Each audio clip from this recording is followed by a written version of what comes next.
Nick, it's our pleasure to have you in the Thessaloniki Innovation Zone. Can you please tell us a few things about yourself? Yes, nice to be here firstly. Thanks for the invite.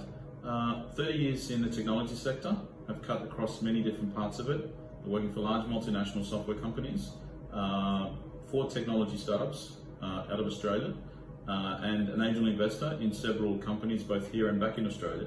And also ran a public listed software company where we bought software companies and we turned them into SaaS companies, and now transitioning to circularity as a focus. Super.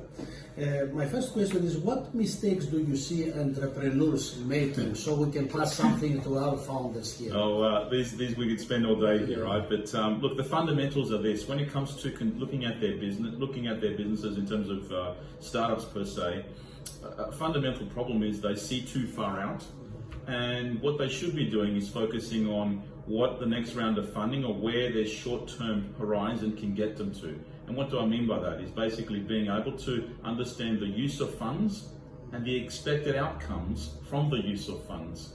Having a vision and mission is great, but at the end of the day, you need to understand what the next 6 to 12 months will look like and having a really clear action plan to execute, right?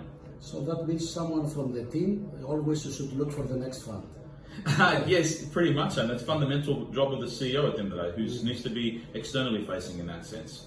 Super. My second question is, what is the best piece of advice you ever received? Okay, so I received this advice, fun enough, from reading a book many years ago, and it was a book by Lou Gershner, ex-IBM CEO, which the book was called Why Elephants Can't Dance. And the elephant was IBM as a global organization, and it had 18 months left before it was going to go bankrupt over 20 years ago, amazingly, IBM, right?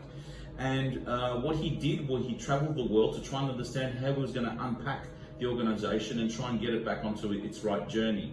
And what he realized, it was such a complex organization that ultimately people respected what's inspected of them, meaning human behavior.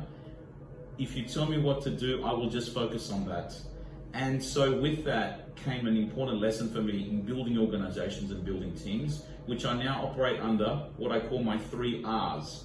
The right people in the right roles with the right attitude. Okay. And these are fundamental advice that I received. So thank you very much for visiting the Thessaloniki Innovation Zone. Very pleased to have you with us. Thanks. Thank you.